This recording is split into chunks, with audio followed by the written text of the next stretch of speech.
Bryan Palmer is a labor historian, is the author of James P. Cannon and the Emergence of Trotskyism in the United States, 1928-1938.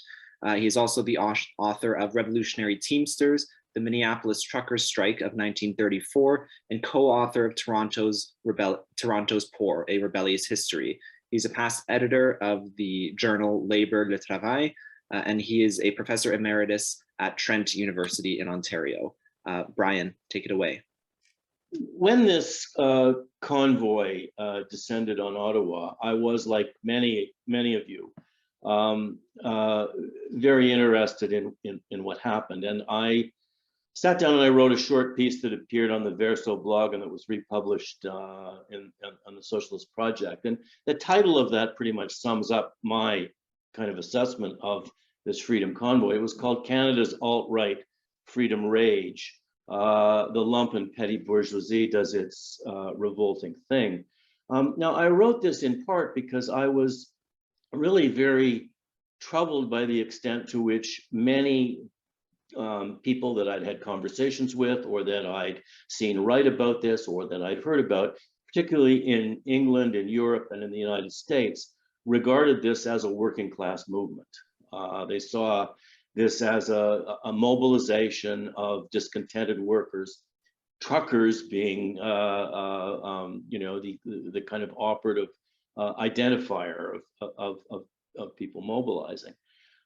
So I was troubled by that, and in the piece I wrote, I really focused on the leadership, which I think many people, here today will be in agreement with me, was not working class, was in fact, as Radhika has laid out, very much a right-wing leadership that was structured around many of the alt-right developments that we've all seen and been disturbed by over the last while. To me, it bore striking resemblance to what had happened in the United States on January 6th, in the riot. I don't use the word insurrection. I don't believe it was that, but the riot that happened at the Capitol. The difference, of course, was that in the United States, there was far more of a paramilitary presence, far more of an orchestrated development of events from above, that is, with Trump in the White House, in some senses orchestrating things.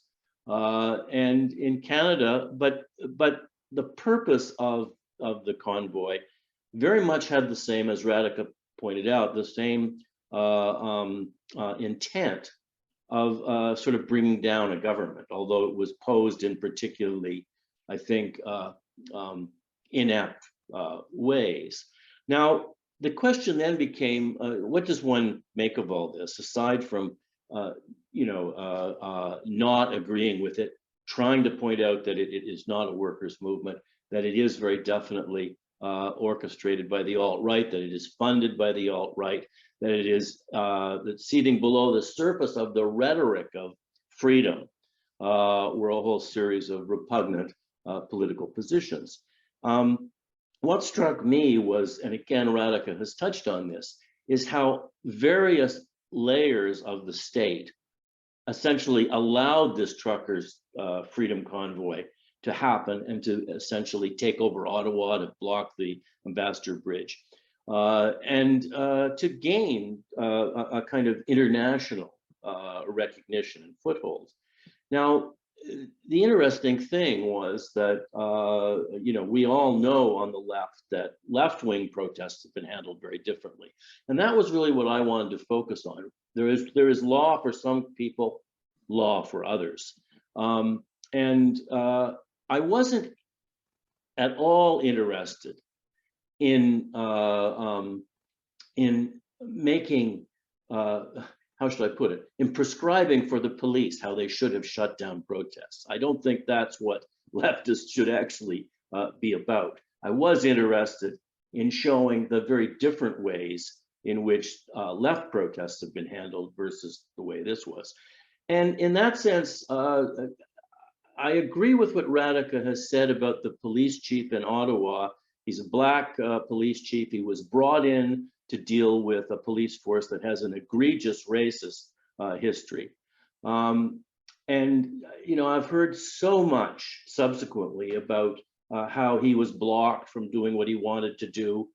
I'm going to try to start my video, and okay, good. He was. It's difficult territory to venture into when someone is subject to racist resistance, and I am sure the police chief was subject to racist resistance from his ranks from below. That said, I have to say that as a leftist, I'm not all that concerned about what the top chief police faces in his difficulties. I mean, he is there as a Black person to actually whitewash the racist police acts of the Ottawa police, and he ran into resistance. That's unfortunate, but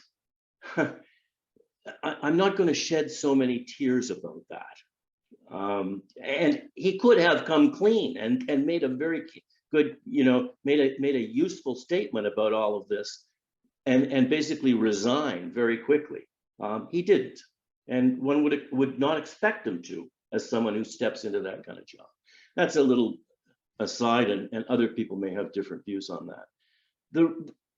The point that I really focus on is how things changed dramatically with the invocation of the Emergencies Act.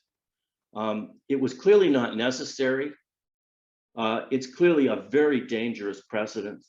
For the left, I find that that there has been inadequate kind of discussion of that and inadequate resistance to it. And again, we're in a very messy situation for the reasons that Radhika stated. The absence of the left, the absence of the labor movement at the beginnings of this, all spoke to the vacuum into which the Freedom Convoy drove.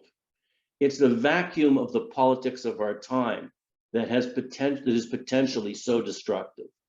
And that is the vacuum that the alt-right has filled, and it is very adept, I think, at latching on to issues that many working people and that whole sectors of the society find themselves alienated from, opposed to. After all, there needs to be a critique of the state's handling of the pandemic. There needs to be a critique around questions in ways in which our freedoms have been encroached upon.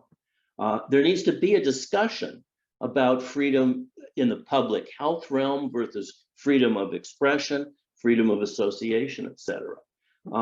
We need to have that in the absence of a left in our time, and the absence, in some senses, of an effective labor movement in our time, have created this space which has been taken over by the right. And it will be a very difficult, but an absolutely necessary job for the left to move back into that space and begin to assert themselves. Now, there was a flash of this in Ottawa when I believe community activists and rank and file union members did actually block convoy trucks from coming into Ottawa. I think it was on a Sunday night. Interestingly enough, they had to basically oppose the police who tried to get them to disperse. Not surprisingly. But the Emergencies Act is something that now has been invoked, and even though it's been de-invoked, it stands as a precedent. And particularly dangerous was, although some people may want to see the taps turned off financially for these alt-right groups, particularly dangerous is the state's invocation of the right to work with financial institutions to stop people from funding protests. We all know that these kinds of elaborations and extensions of the state's power sometimes begin with the right. There's a case of the Dies Committee historically in the United States, where they were going to spend at the end of the 1930s a period of time putting the stop to totalitarianisms. Now, these were described, of course, in bourgeois terms as the totalitarians of fascism on the one hand and communism on the other. They spent a metaphorical 10 minutes on fascism and an actual decades fighting against communism. And I fear very much that that is actually the meaning of the invocation of the Emergencies Act. And I think it's a very dangerous guillotine that hangs over our heads at this particular moment. I'm also troubled, and not to be at all defending the convoy leadership, but for instance, the rather draconian bail, conditions and refusals of bail to these people. I don't shed any tears again for them, but when protests and leaders of protests can be refused bail on the grounds that they may protest again, this is a very dangerous development for the left. I'm going to close there and really close on the note that the real meaning to me for the left of the convoy is the absolute need to rebuild the labor movement, to rebuild the left, processes which have to be done in tandem. I don't think you're going to rebuild the trade union movement and the labor movement without rebuilding simultaneously the left. Every time historically the trade union movement has made advances forward, it has been because it has had a vibrant left presence there. And we lack both a vibrant labor movement and a vibrant left at this point in time. That's the project. And anything that inhibits and holds that back, and I do believe the state's response to the quote freedom convoy is in fact something that will be used against the left in the future. And that's what we need to, it seems to me, to be guarding against and fighting back against. Thank you very much. I am sorry for all the technical problems. I'm Michael Hudson. I'm appearing here for the International Manifesto Group. If you like this video and want to like it, please subscribe. For more information, go to the address on the screen.